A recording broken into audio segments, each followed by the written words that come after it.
This is the Transformers 4 Age of Extinction Generations Voyager class Galvatron. The figure is part of the second wave of the Age of Extinction Voyager class figures. I don't have a box, in case you'd noticed. Danny had already ripped it to shreds. I don't know, he had something against that box.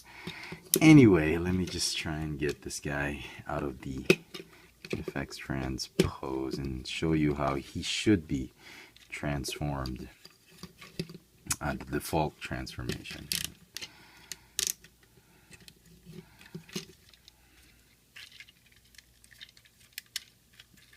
Oh.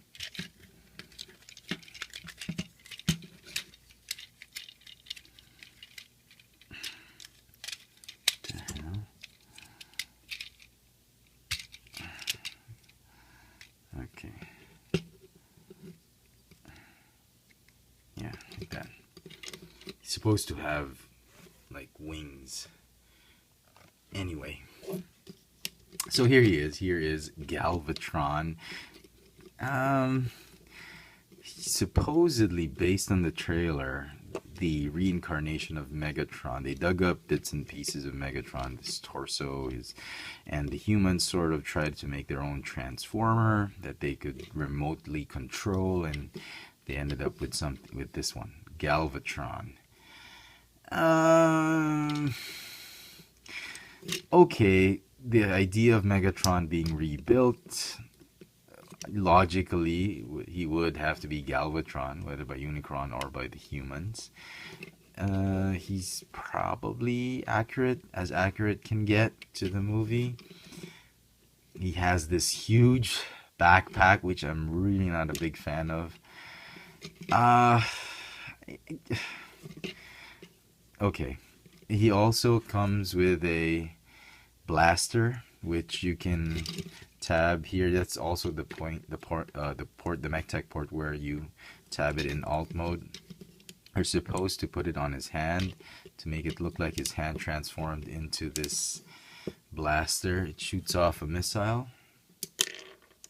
And yeah, unpainted.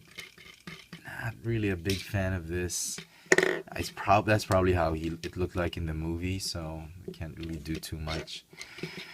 Okay, as a figure, I was really hoping to be to be a little bit impressed with this figure, to be proven wrong. I've seen pictures of this on the internet before it was released, and I was like, I am so not getting this guy. But it was Galvatron. It is Galvatron, and the character itself warrants a purchase. So I decided, okay, I'll purchase it, and yeah, you get it. It's yeah. Galvatron should look like this. Well, at least in the classics universe. He's supposed to be the leader of the Decepticons rebuilt by Unicron, but unfortunately he's not. This is the super easy deluxe class Galvatron, super easy to transform deluxe class Galvatron. Instead we get something like this.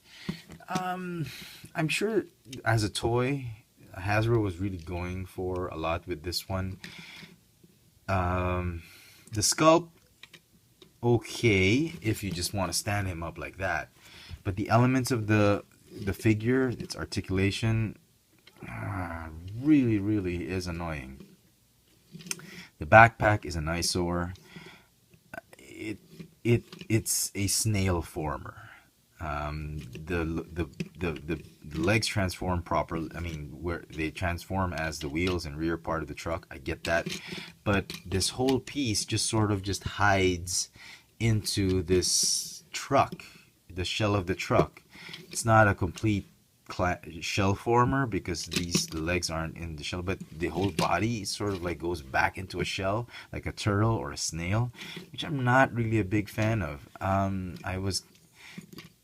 so used to Transformers having bits and pieces of the truck on their body parts folded away like that, but just to have everything, like half of the truck folded on his back, it's just plain lazy for me. And I don't care what other reviewers are saying like, oh, it's so ingenious, his transformation. I'm just not buying it. It's not working for me. Okay, onto the robot sculpt. It's okay. It's got some nice detail here and there. It's got a hollow chest. I don't know if you can see my finger there. But I just stuck my finger in him. Anyway, head sculpt looks okay. Could use some more paint. Could use some paint everywhere.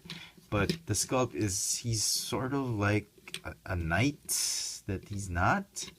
I really don't know. Articulation, he's got a ball jointed neck, no waist or upper torso articulation. He's got a ball hinge shoulder that ratchets, bicep swivel, double jointed elbows because of transformation. No wrist swivel though. He's got a Marvel Legends hip, the old Marvel Legends, wherein the peg is at an angle onto his hip. Therefore, it rotates this way. That's already annoying. It has a ball hinge, you know, in a sense. It goes in and out and then sort of forward diagonally. He's got a thigh swivel, if you consider it a thigh. He's got a knee joint that, guess where it's located? Right there. That's not even a knee. I mean, that's like half of his thigh. The knee joint should have been here, based on the way it's sculpted. If you look at the sculpt, this is the kneecap, and this is where the joint should be. But they had a wheel put there. I mean, they could have easily put this one to slide down. They wasted so much money on this shell. The knee should have been there, and this is the most annoying bit. How can anybody realistically walk this way? It's like you're on tippy toes, and the anatomy is just so wrong. He's got some ankle articulation, which has rocker joint. That's all well and good. If he didn't use his knees, that'd be great. But it's like he's bending his thigh and not bending his knees. And I mean, this guy had really long legs and a thigh joint, but the legs were long enough, but they were short enough to look sound. And the thighs were like long enough for the proportions. This one on the other is like this. It's like, it's too short to be a thigh, and it's just super annoying. Not just because I couldn't pose it, but it could pose it well, but because it's just anatomically wrong. So it's clearly the knee should be here. And look, nobody, it's like he's gonna knee you. Can't even walk properly. I don't think any robot can walk properly with that kind of knee. Okay, so that's the robot part. Let's go to the Alto. Now, transforming him is relatively easy. It's not that difficult. First thing you want to do is you want to go ahead and erect the shell. Make sure you erect it strong and sturdy, not soft, wobbly, and flaccid. The way to do that is you got to set it up first. You got to pull these hinges. There's like blue. If you're gonna give this to your kid, well, might not be the best thing to do. Better give them Hound instead of this one. He's a bad guy anyway, or sort of. There's a double hinge right here, so that's what you want to do. You want to bring it down first, like that, and then what you want to do is you want to erect the cab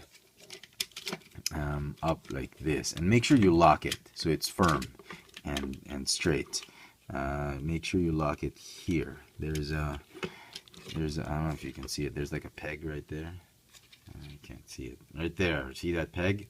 You go peg it up here onto the top part. If you don't peg the top part, it's just gonna fold back down. I like the whole folding, collapsing thing, but I wish you could, if it had folded a little bit more and been more inconspicuous, or maybe some of the parts should have been here. I mean, I don't know. I know there was a lot of effort put into it, but I wish they could have done a better job. Also, there's some pegs right there. You got to go ahead and hook that there so that it's all sturdy. Okay, that's half of the vehicle. It's a shell. Okay, and you have to put this torso, upper torso part inside it. Okay. I mean, this is the reason I hated the Beast Wars. I mean, I got tired of the Beast Wars figures because they were really shell formers. They just hide in the shell. It's like you could literally split the animal and the robot. Anyway. So go ahead and just put it out of the way for now, and then go ahead and fold the shoulders up. This piece, this panel, they fold up. Just he's got some shoulder pads. I forgot to mention that. Just make sure it's at an angle. It clears so that it'll clear the shell.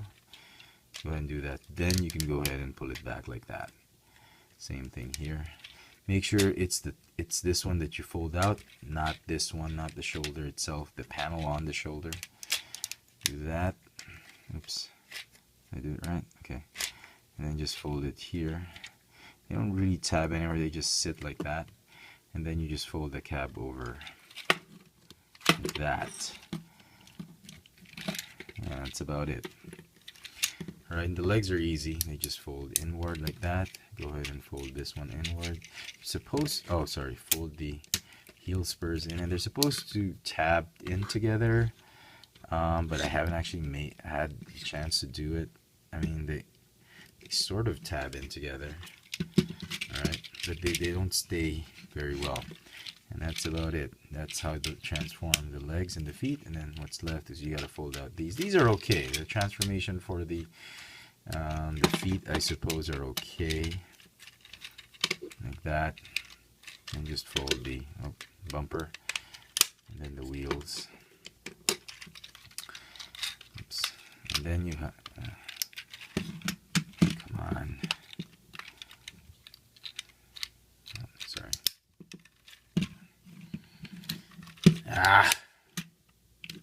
Just doesn't want to stay in. And there you go. And there is Galvatron in his Argosy Freightliner alt mode. Freightliner, the alt mode, the Argosy alt mode looks phenomenal. I love it. I mean, the way it looks, you got everything almost covered. There's hardly any robot parts sticking out except if you look underneath. These, again, where do you put it? You just put it like that? Yeah, just like Optimus Prime. But Optimus Prime has an option to put it on the feet.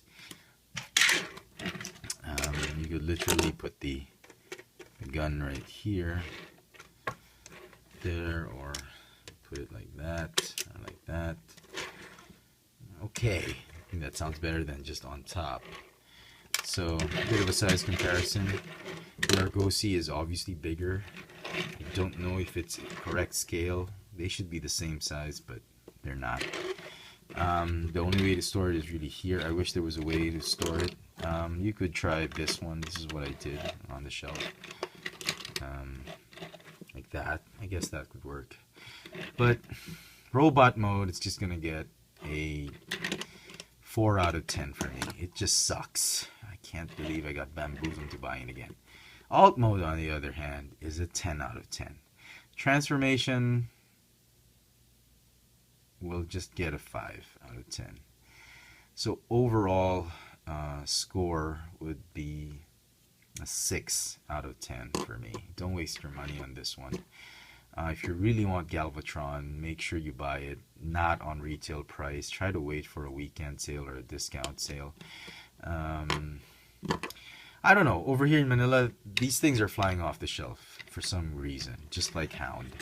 The Wave 2 Voyagers, people are buying them up, but they're leaving Drift on the pegs. They're leaving these on this guy and Grimlock on the pegs. Or maybe not, but because these two come packed in Wave 2 as well, so maybe there's an extra surplus. But you can see a lot of Primes and Grimlocks on the shelf, but Galvatron and Hound, they're being picked up. And for the deluxes, everything's on the shelf except Strafe. Strafe is the first one to go. Drift, Bumblebee, Scorn, Slash, tons of Slash, Slug are all on the peg. So there you go, folks. My lackluster review is because of a clearly lackluster figure. It's probably gonna stay in alt mode for me. Just not a lot of good things going on for it. And you know me, I do reviews, I give figures a chance. I'm the guy who likes figures everybody hates, so it's very hard to like this one. So my suggestion is just wait for it to go on clearance. You're not going to lose a lot by just, even if you don't get it.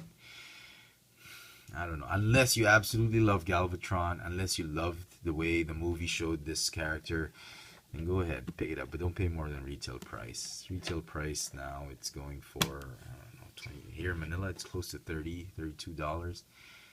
I don't pay that much for this one.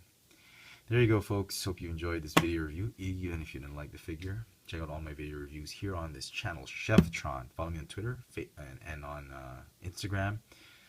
And thanks for watching. Transformers for Age of Extinction Deluxe Generations Voyager class Galvatron.